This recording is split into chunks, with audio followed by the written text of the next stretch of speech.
What if I told you that some of my healthiest clients spend less on their wellness than their daily cup of coffee? And throwing money at health problems doesn't always work. I'm Olga, and today I'm sharing exactly what I would do at 3 different budget levels to optimize my health. Here's what makes me different. I have my naturopathic doctorate from Bastyr University, and I work every day connecting healthcare providers with practical solutions that actually work. I see what moves the needle for patients across Pacific Northwest, and I've learned something important. The best health strategies aren't always the ones that are the most expensive. Your budget doesn't determine your health outcomes. Your approach does. Whether you're working with a minimal budget or unlimited resources, there are specific strategies that will give you the best and biggest return on investment. The wellness industry wants you to believe that optimal health requires expensive supplements and premium everything. But after working with thousands of people, I can tell you that's not true. Different budget levels unlock different strategies, and knowing which ones to prioritize can completely change your health. Today, I am showing you exactly what I would focus on at 3 different budget levels: minimal to free, moderate, and unlimited. More importantly, I'll tell you which expensive interventions are worth it and which ones are just marketing. By the end of this video, you'll have a clear roadmap for your specific budget. You'll know the exact order to implement these strategies for maximum impact. And here's something that might surprise you. Some of the most effective health interventions cost absolutely nothing. Now, before we dive in, everything I'm sharing today is educational. Always partner with your doctor or healthcare provider to create specific plans that work for your unique health situation. Let's start with what I would do on a minimal budget. If I had almost no money to spend on health, I wouldn't panic. Some of the most powerful health interventions are free, and I've seen people transform their health spending very little each month. If I was eating on a tight budget, I'd focus on whole foods that give me most nutrient-dense calories that money could buy. I'd buy eggs because they're still one of the most complete and affordable sources of proteins available. I'd choose frozen vegetables because they often have more nutrients than fresh. They're flash frozen at the peak ripeness. I'd also prioritize other nutrient powerhouses that won't break the bank. Sweet potatoes are packed with beta-carotene and fiber. Canned salmon gives me omega-3 fatty acids and protein. Oats provide soluble fiber and sustained energy. Black beans are loaded with protein, fiber, and folate. And spinach delivers iron, folate, and antioxidants. I'd also buy seasonal produce and shop the perimeter of the store first. That's where you oftentimes will find fresh whole foods like produce, meat, seafood, and dairy, while the center aisles typically have more processed or packaged foods. Here's what I would do differently. I'd learn to cook in batches. One Sunday afternoon of meal prep would set me up for a week of better nutrition than most people with unlimited budgets. Here's a key strategy I would use: eating a rainbow of colors throughout the week. Different colored foods provide different phytonutrients and antioxidants. Red tomatoes and bell peppers, orange carrots and sweet potatoes, yellow squash, green leafy vegetables, purple cabbage and berries, white onions and garlic. I'd make sure that I'm rotating through these colors to get the broadest spectrum of nutrients possible. And as a woman, I'd prioritize iron-rich foods like lentils and spinach, especially during my cycle. For everyone, I'd focus on fiber from beans and oats because it improves gut health more effectively than most expensive products. Here's my practical approach. I'd plan 3 base meals that I could rotate and modify. Think rice and bowl variations, sheet pan dinners, and soup and salad combinations. This prevents food waste, reduces decision fatigue, and keeps my grocery budget predictable.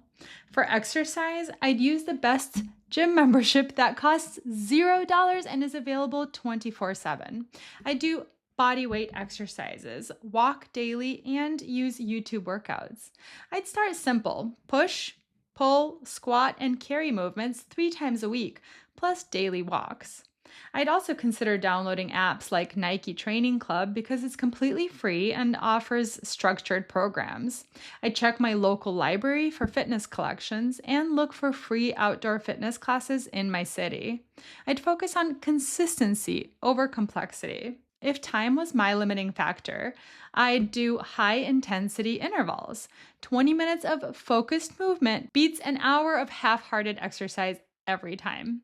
For sleep, I'd implement free interventions that could completely transform my health. I'd practice good sleep hygiene, which costs nothing but discipline. I'd keep my room between 65 and 68 degrees, make it completely dark, and stick to consistent timing. I'd create a wind down routine.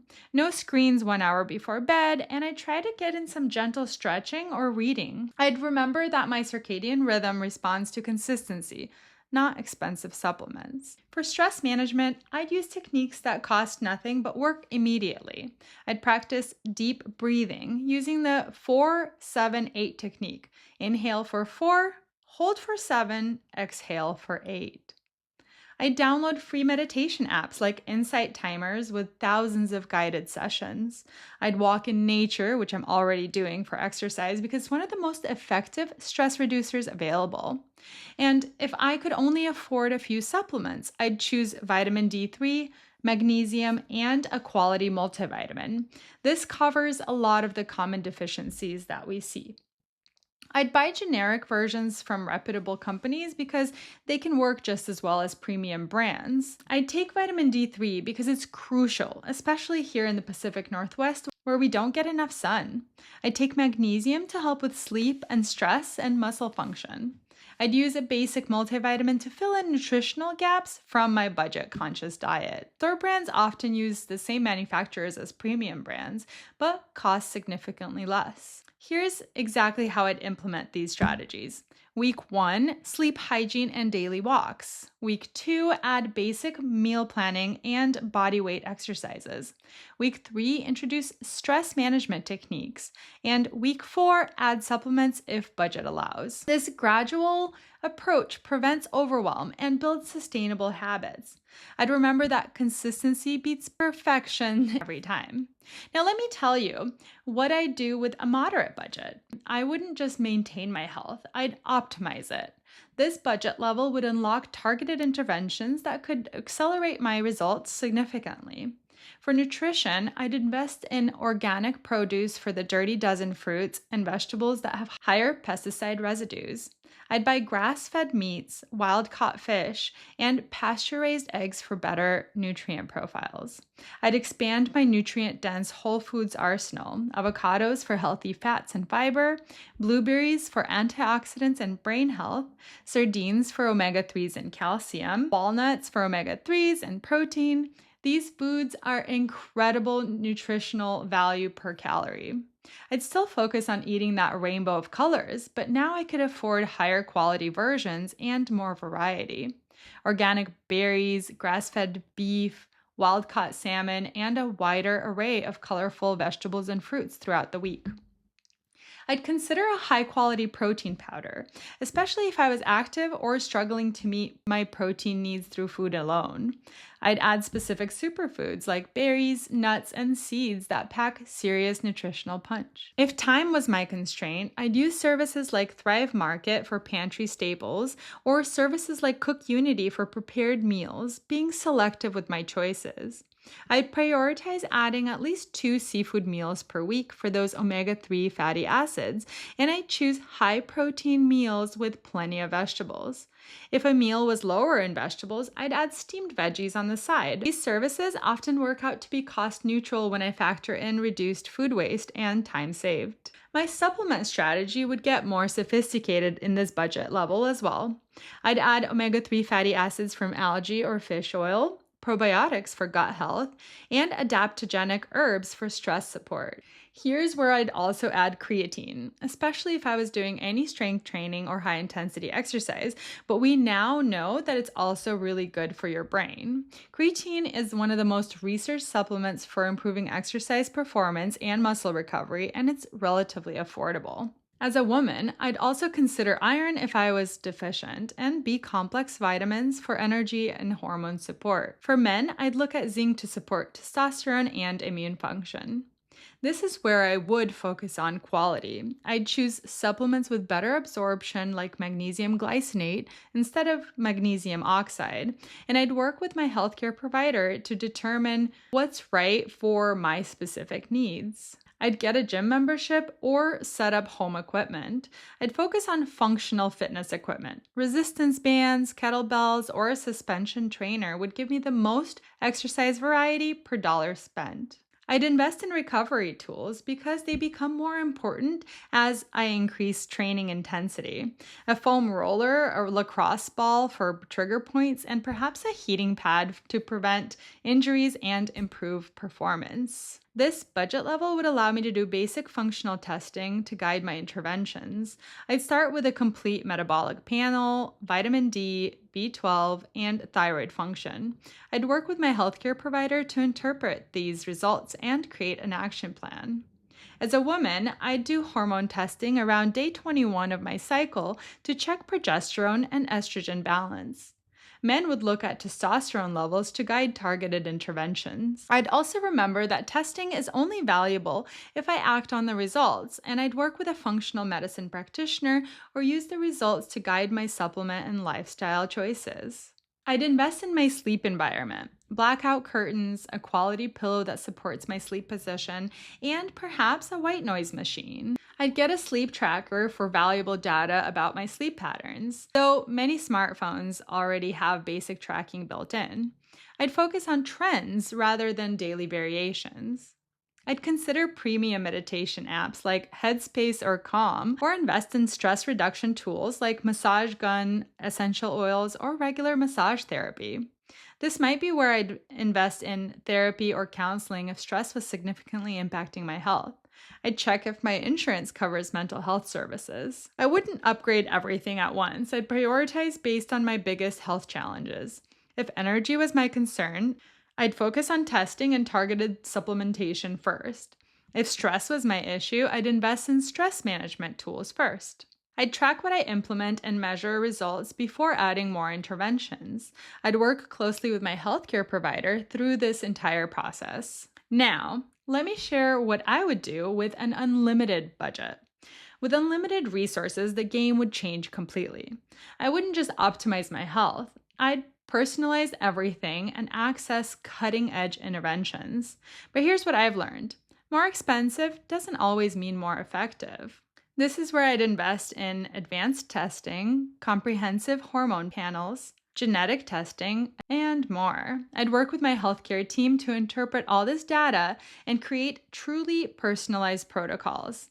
I'd consider specialized testing like organic acids testing, food sensitivity panels, and heavy metals testing. Dutch hormone testing would give me incredibly detailed hormone metabolism insights.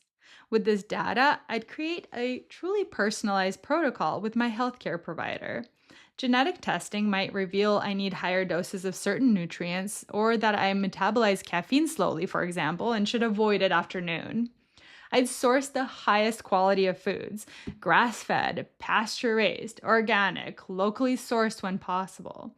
I'd focus on the most nutrient-dense options available: wild-caught seafood, grass-fed organ meats, heirloom varieties of fruits and vegetables, raw dairy if I tolerate it, and exotic superfoods once in a while. My rainbow approach would include the most premium versions of colorful foods: organic rainbow chard, purple sweet potatoes, golden beets, multicolored carrots, and a rare antioxidant-rich fruits from all around the world.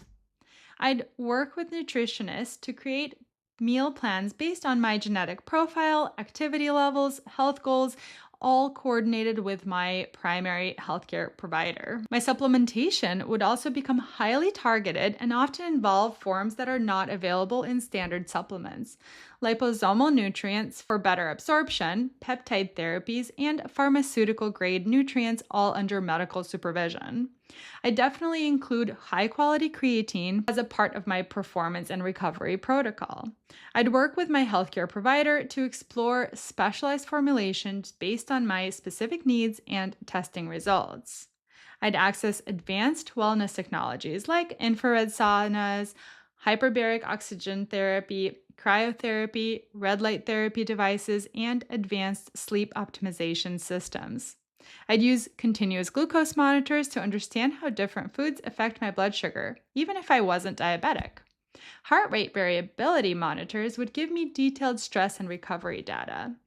I'd have regular services like massage therapy, acupuncture, and perhaps a personal trainer who specializes in functional movement, all coordinated through my healthcare team. This budget would allow for hormone replacement therapy if indicated and medically supervised, whether bioidentical hormones for perimenopause or testosterone optimization if clinically appropriate. Advanced interventions might include peptide therapies, which can support everything from recovery to cognitive function to longevity, but only under proper medical supervision. My focus would shift to longevity and prevention. Regular comprehensive health screenings, advanced imaging, and interventions designed to slow the aging processes, all coordinated with my health team. This might include NAD plus therapies, advanced antioxidant protocols, and emerging longevity interventions as they become available and proven safe. With unlimited resources, the biggest challenge would be integration. I'd work with a functional medicine team that could coordinate all interventions and monitor progress with my primary healthcare provider. I'd do regular biomarker training to ensure interventions were working and allow for real-time adjustments to my protocol, always in partnership with, again, my medical team. Here's what I want you to remember. Your health transformation doesn't require unlimited resources. I've seen people with minimal budgets achieve better results than those spending thousands monthly because they focused on consistency with fundamentals and worked closely with their healthcare providers. The progression isn't about spending more money to be healthier. It's about strategic investments that compound over time, guided by professional medical advice.